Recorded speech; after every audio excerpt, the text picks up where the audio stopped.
Hello dear student, Shri B B N P B Hirpara કન્યા વિદ્યાલયના online લેક્ચરમાં બધાનું સ્વાગત છે. આજે આપણે ધોરણ 11માં ભૂગોળ વિષયનો અભ્યાસ કરવાનો છે. તેમાં ચેપ્ટર 15ની શરૂઆત કરવાની છે, નકશાનો અર્થ અને તેના પ્રકારો. તો આ જે ચેપ્ટર છે એમાં નકશાઓ છે એનો અર્થ વિશે સમજૂતી મેળવીશું કે નકશા શબ્દનો અર્થ છે એ શું થાય છે, અથવા તો નકશા શબ્દ કયા સેના ઉપરથી ઉતરી આવ્યો છે તેની વાત કરીશું. પછી નકશાઓ છે કેવી રીતે ઉપયોગમાં લઈ શકીએ છીએ આપણે તેની વાત કરીશું. આપણા જીવનમાં નકશાઓનું શું મહત્વ છે તેની પણ આ ચેપ્ટરમાં ચર્ચા કરીશું. નકશા છે એના ઘણા બધા પ્રકારો હોય છે તેની વિસ્તૃત ચર્ચા કરવાની છે, અને નકશા નિર્માણ વખતે કઈ કઈ બાબતોનું ધ્યાનમાં લેવામાં આવે છે તો એવા નકશાના જે અંગો છે તેની પણ આપણે ચર્ચા આ ચેપ્ટરમાં કરવાની છે. પરંતુ આજના લેક્ચરમાં આપણે નકશાની વિશેની જે પ્રસ્તાવના છે તે જોઈશું અને નકશાનો અર્થ વિશેની સમજૂતી મેળવીશું. નકશાનો અર્થ અને તેના પ્રકારો. તો સૌપ્રથમ આપણે જોઈશું કે નકશા છે આપણા જીવનમાં ઘણી બધી રીતે ઉપયોગમાં લઈએ છીએ અને ઘણી બધી રીતે આપણે ઉપયોગમાં આવે પણ છે. આપણે બધાએ જોયું હશે કે વિદેશી જે પ્રવાસીઓ હોય તે ઘણી વખત ભારતની મુલાકાત લે અથવા તો કોઈ પણ સ્થળની મુલાકાત લે તો એઓ ક્યારે પણ ત્યાં ગયા ન હોવા છતાં પણ કોઈ પણ વિસ્તારમાં જે તે વિસ્તારમાં મુલાકાત લેવાની હોય ત્યાં સરળતાથી જે તે સ્થળે પહોંચી જાય છે. તો તેનું કારણ શું હોય છે? તેનું કારણ હોય છે કે પ્રવાસન સ્થળનો નકશો છે એ તેમની પાસે હોય છે અને એમની પાસે નકશો વાંચનનું જ્ઞાન પણ હોય છે. તો એ નકશા વાંચનના જ્ઞાન દ્વારા કોઈ પણ પ્રવાસન સ્થળની મુલાકાત સરળતાથી લઈ શકે છે અને પોતાનો હેતુ છે એ સિદ્ધ કરી શકે છે. તો એ ઉપરાંત વર્તમાનમાં પ્રવાસ ઉપરાંત બીજા અનેક પ્રકારના હેતુઓ છે કે અનેક પ્રકારના કાર્યો છે તેને સિદ્ધ કરવા માટે નકશા ખૂબ જ ઉપયોગી બને છે. અને આપણે આ પ્રકરણમાં પણ નકશા વિશેની ઉપયોગી માહિતી કે આપણા જીવનમાં નકશાઓ છે કઈ કઈ રીતે ઉપયોગમાં આવે તેની વિશેની વિસ્તૃત ચર્ચા કરવાની છે. તો સૌપ્રથમ આપણે જોઈએ તો ભૂગોળ વિષયમાં નકશાનું શું મહત્વ છે તેની વાત કરીએ તો નકશા વગર છે એ ભૂગોળ વિષયનો અભ્યાસ છે કરવો શક્ય બને નહીં, એવું કહી શકાય તો પણ ખોટું છે નહીં. અને વિશ્વના જે વિવિધ દેશો છે એની ભૌગોલિક બાબતોનો અભ્યાસ કરવા માટે જુદા જુદા પ્રકારના નકશાનો ઉપયોગ કરવામાં આવે છે. વિશ્વના કોઈ પણ સ્થળોની ભૌગોલિક બાબતો કે ભૌગોલિક માહિતીની અભ્યાસ કરવો હોય તો આપણે તે જગ્યાએ જઈ ન શકીએ, અથવા તો જો તે જગ્યાએ જઈને તેનો અભ્યાસ કરીએ તો ખૂબ જ ખર્ચાળ પણ હોઈ શકે અને ખૂબ જ સમય લે. એના બદલામાં આપણે શું કરી શકીએ કે તે જે દેશનો આપણે અભ્યાસ કરવાનો હોય તેનો ભૌગોલિક જે નકશો હોય તે આપણી પાસે હોય તો આપણે સરળતાથી એનો અભ્યાસ છે એ કરી શકીએ. આપણો સમય પણ બચે અને ખર્ચ પણ બચે. એમ બંને રીતે નકશાઓ છે ઉપયોગી બને છે. એ ઉપરાંત પૃથ્વીના બધા જ સ્થળો છે તેનો તુલનાત્મક કે પ્રત્યક્ષ રીતે ભૌગોલિક અભ્યાસ કરવો શક્ય છે, અશક્ય છે. મતલબ કે શક્ય નથી. પૃથ્વીના જુદા જુદા સ્થળો હોય એની તુલના મતલબ કે એની સરખામણી કરવી હોય કે ભારતનું પૃષ્ઠ એવી જ રીતે એની સામે કોઈ બીજા દેશનું ભૂપૃષ્ઠ એનો અભ્યાસ કરવાનો હોય તો આપણે ત્યાં જઈ અને અભ્યાસ કરીએ અને ભારતમાં રહીને અભ્યાસ કરીએ તો એવું શક્ય છે નહીં, અશક્ય છે. અથવા તો બધા દેશોનો એવી રીતે અભ્યાસ કરવો હોય તો ત્યાં જઈ અને અભ્યાસ કરી શકીએ નહીં. એટલા માટે આપણે શું કરી શકીએ? નકશાનો ઉપયોગ કરી શકીએ. અને નકશો એકમાત્ર એવું ઉપકરણ છે કે બધા જ વિષયોની બધા જ સ્થળોની વિશેની સંપૂર્ણ માહિતી છે એ પૂરી પાડી અને આપણે તેનો અભ્યાસ છે એ સરળ બનાવે છે. એટલે જ એવું કહી શકાય કે ભૂગોળના જો અભ્યાસ કરવો હોય ભૌગોલિક બાબતોનો કોઈ પણ દેશનો તો નકશો છે એ વિશ્વભરમાં સંપૂર્ણ માહિતી આપતો એકમાત્ર સંગ્રહ છે કે તેના દ્વારા આપણે કોઈ પણ દેશ વિદેશની માહિતી છે એ પ્રાપ્ત કરી શકીએ છીએ. તો એવી જ રીતે નકશામાં પૃથ્વીનું તમામ વિગતોનું આલેખન છે એ સરળતાથી કરી શકાય છે. જુદા જુદા પ્રકારના ઘણા બધા પ્રકારના નકશા હોય. કોઈ પણ બાબતોનું જે આલેખન કરવું હોય તો એ પ્રકારનો નકશો આપણે લઈએ તો એની સંપૂર્ણ માહિતી મળી જાય. તો તેમાં મુખ્ય બે પ્રકારના નકશા જોઈ શકાય: સાંસ્કૃતિક કુદરતી તત્વોના અને સાંસ્કૃતિક તત્વોના. કુદરતી તત્વો એને કહેવાય કે જે પ્રાકૃતિક રીતે કુદરતી રીતે જે રચાયેલા હોય તેને શું કહેવાય? કુદરતી તત્વો. અને સાંસ્કૃતિક એટલે કે માનવીઓ છે એને મનુષ્ય છે એને પોતાની જરૂરિયાતો પૂરી કરવા માટે જે વસ્તુઓનું નિર્માણ કરેલું હોય એ નિર્માણને આધારિત જે નકશા હોય એને કેવા નકશા કહેવાય? સાંસ્કૃતિક તત્વોના આધારિત. તો કુદરતી તત્વોમાં કોનો સમાવેશ થાય? તો પર્વતો, નદીઓ, મેદાનો, ઉચ્ચ પ્રદેશ, સરોવરો, વનસ્પતિ અને સમુદ્ર. આ બધું જ છે એ કુદરતી સંસાધનો છે, મતલબ કે કુદરતી રીતે આપણે મળેલા છે. તો એ જ્યારે નકશામાં દર્શાવવામાં આવે તો ત્યારે કુદરતી તત્વો ધરાવતો નકશો તૈયાર થાય છે. એવી જ રીતે સાંસ્કૃતિક તત્વો હોય છે કે જે મનુષ્યએ પોતાની જરૂરિયાતો માટે જે વસ્તુઓ બનાવેલી હોય તો એમાં વસાહતો એટલે કે રહેઠાણ, ઘર કે એવું બધું એની જે વસાહતો હોય, પરિવહન માર્ગ એટલે કે વાહન વ્યવહારના જે સડક માર્ગો હોય તે, ઉદ્યોગો એટલે કે ઉદ્યોગ ધંધાઓ, પછી ખેતી, સિંચાઈ અને દૂરસંચાર એટલે કે સંદેશા વ્યવહાર, આ બધી જે સુવિધા છે એ દર્શાવતા નકશાઓ છે એનો સાંસ્કૃતિક તત્વોમાં સમાવેશ થાય છે. અને આ બધા જ તત્વો છે એ પરસ્પર એકબીજા સાથે સંબંધ ધરાવે છે. એટલે જ નકશો તૈયાર કરતી વખતે આ વિગતો ચોકસાઈપૂર્વક આલેખવામાં આવે છે કે જે આ નકશા છે એ કયા પ્રકારના છે, સાંસ્કૃતિક છે કે પ્રાકૃતિક અથવા તો કુદરતી, તો એનો ચોકસાઈપૂર્વક આલેખન કરવામાં આવે છે જેથી કરીને આપણે ખ્યાલ આવે છે. એ ઉપરાંત આપણે કહી શકાય કે ભૂગોળ એક પ્રયોગાત્મક વિજ્ઞાન છે. ભૂગોળ છે એ પ્રયોગાત્મક વિજ્ઞાન શા માટે છે?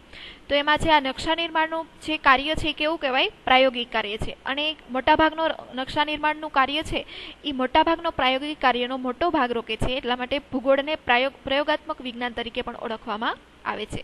અને ભૂગોળની એક વિશિષ્ટ શાખા, ભૂગોળની ઘણી બધી શાખાઓ વિશે આપણે પહેલા ચેપ્ટરમાં અભ્યાસ કર્યો. હવે એના ઉપરથી ખ્યાલ આવે કે ભૂગોળની વિશિષ્ટ શાખાઓ છે એમાં એક નકશા વિજ્ઞાન પણ અથવા તો નકશા નિર્માણના અંગો છે એનો તલસ્પર્શી એટલે કે નાનામાં નાની ઝીણવટપૂર્વક અભ્યાસ છે એમાં કરવામાં આવે છે કે નકશા વિજ્ઞાનમાં. જ્યારે નકશા વિજ્ઞાન હોય એમાં નકશાનું નિર્માણ કરવામાં આવે ત્યારે ભૂગોળની ભૌગોલિક બાબતોની નાનામાં નાની બાબતો છે એમાં દર્શાવવામાં આવે છે. એટલે એક નકશા વિજ્ઞાન ભૂગોળની એક વિશિષ્ટ શાખા તરીકે સમાવેશ થાય છે. એ ઉપરાંત નકશાઓ છે એ કઈ રીતે કોને ઉપયોગમાં લઈ શકાય? તો નકશાઓ છે એ પ્રવાસીઓને તો ઉપયોગમાં લે જ છે. એ ઉપરાંત સૈનિકો, પછી વ્યાપારીઓ, પરિવહન ચાલકો મતલબ કે જે વાહન વ્યવહાર ચલાવતા હોય એ, ઔદ્યોગિક એકમના સ્થાપકો મતલબ કે જે ઉદ્યોગ ધંધા સ્થાપનારા વ્યક્તિઓ હોય એ પણ પોતાના ઉપયોગમાં લઈ શકે. તેમજ સામાન્ય વ્યક્તિને પણ માર્ગદર્શન નકશાઓ દ્વારા પ્રાપ્ત થાય છે. અને આ માટે નકશાની ભાષા અથવા તો લિપિ જાણવી જરૂરી છે. આપણે જો નકશાનો ઉપયોગ કરવો હોય તો સૌપ્રથમ આપણે એ ખ્યાલ હોવો જોઈએ કે નકશાની ભાષા ખ્યાલ હોવી જોઈએ. મતલબ કે નકશામાં જે સંજ્ઞાઓ દર્શાવેલી હોય, જુદા જુદા પ્રકારની જે સંજ્ઞાઓ છે એનો અભ્યાસ આપણે 17મા ચેપ્ટરમાં કરવાનો જ છે. પણ એ સંજ્ઞાઓ છે એ ચોક્કસ હોય છે.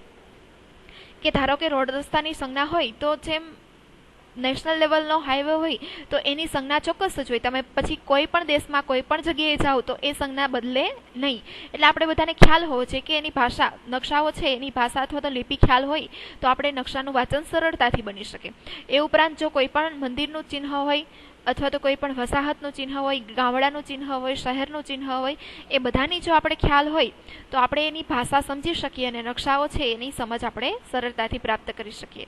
એટલે આ એક મહત્વની બાબત છે કે આપણે નકશાની ભાષા છે એ જાણવી જોઈએ અથવા તો જાણેલી હોવી જોઈએ. તો જ આપણે નકશાનું વાંચન છે એ સરળતાથી કરી શકીએ.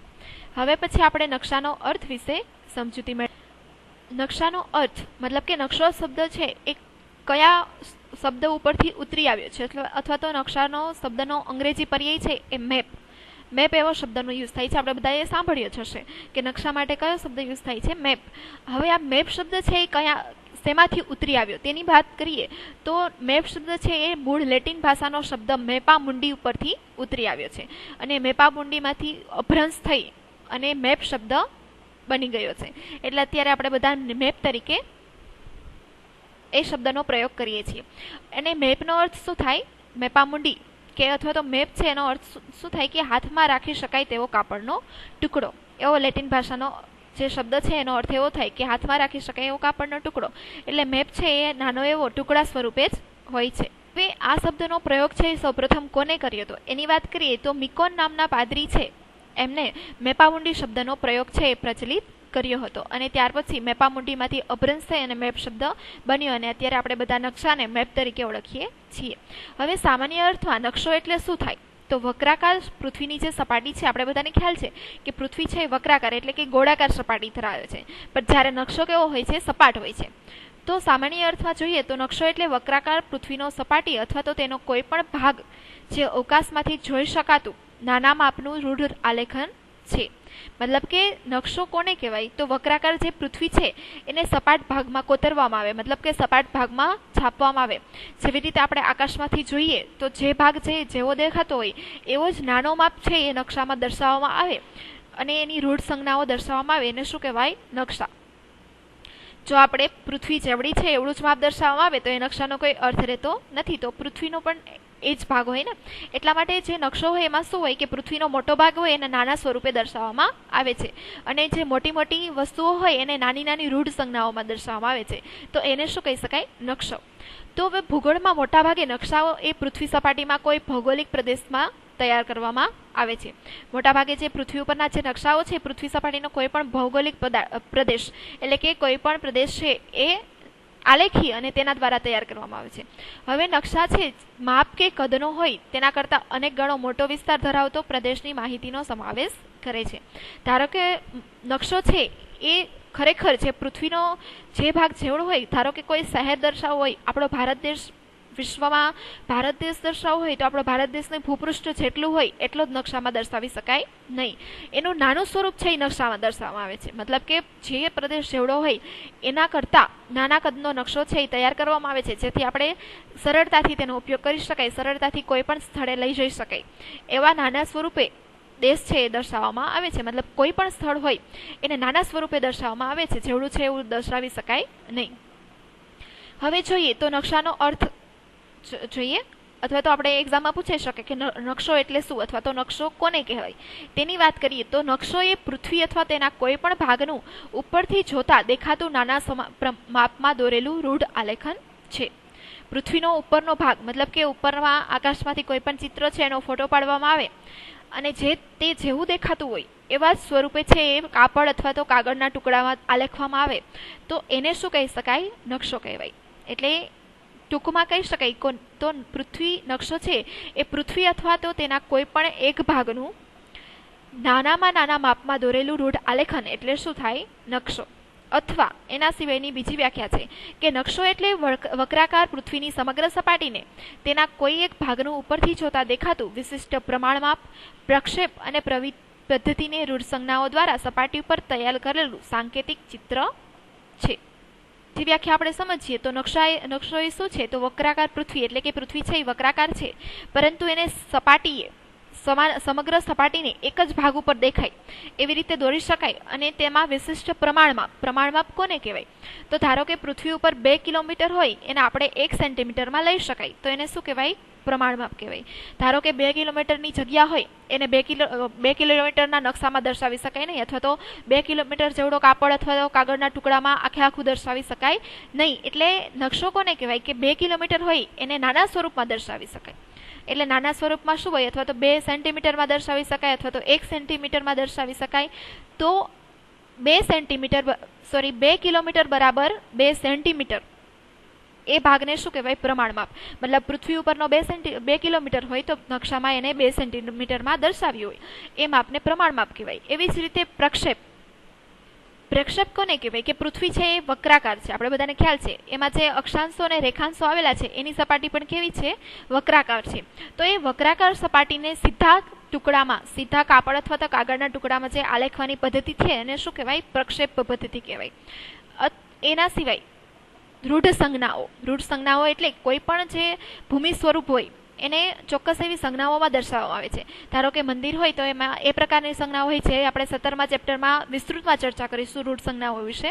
અહીંયા આપણે ટૂંકમાં જ માહિતી મેળવીએ તો મંદિર હોય અથવા તો કોઈ રોડ રસ્તા હોય, રેલવે ટ્રેક હોય, એને અમુક પ્રકારની સંજ્ઞાઓ આપવામાં આવી છે. પછી અનાજ હોય તો એમાં જુદા જુદા અનાજને અલગ અલગ એવી સંજ્ઞાઓ આપવામાં આવી, કપાસ, મગફળી.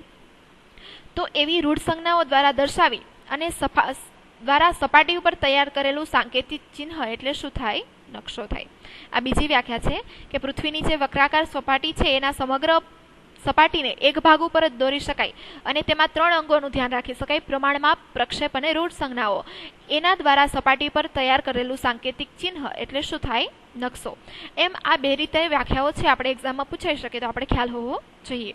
તે ઉપરાંત છે નકશાનું નિર્માણ છે કઈ વસ્તુ ઉપર કરી શકાય?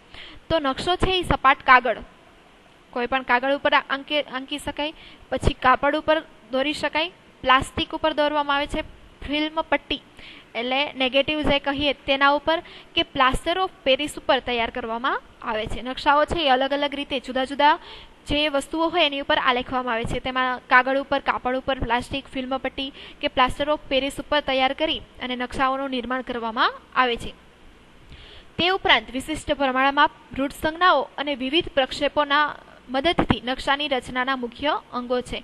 આપણે એક્ઝામમાં એ પણ પૂછાઈ શકીએ કે નકશાના મુખ્ય અંગો કયા છે, કેટલા છે અને કયા કયા, એવી રીતે પૂછાઈ શકે. તો આપણે ખ્યાલ હોય છે કે મુખ્ય 3 અંગો છે: પ્રમાણમાપ, રૂઢ સંજ્ઞાઓ અને પ્રક્ષેપો. એની વાત છે આપણે વિસ્તૃતમાં પછી કરીશું.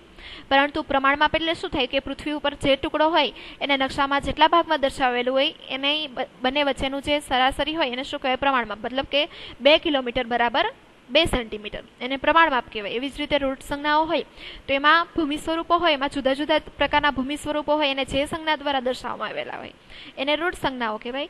અને પ્રક્ષેપ એટલે શું થાય કે જે અક્ષાંશ અને રેખાંશો છે, જે વક્રાકાર છે, એ વક્રાકાર ભાગને સીધા કાગળમાં આલેખવાની પદ્ધતિ છે એને પ્રક્ષેપ પદ્ધતિ કહી શકાય. તો આ 3 છે નકશાના મુખ્ય અંગો છે. તો અહીંયા આપણે નકશાનો અર્થ વિશે સમજૂતી મેળવી અને નકશાના જે પ્રસ્તાવના વિશે સમજૂતી મેળવી, નકશા આપણે શા માટે જરૂરી છે તેની વાત કરી. નેક્સ્ટ ચેપ્ટરમાં આપણે નકશાના પ્રકારો વિશે સમજૂતી મેળવીશું. Thank you.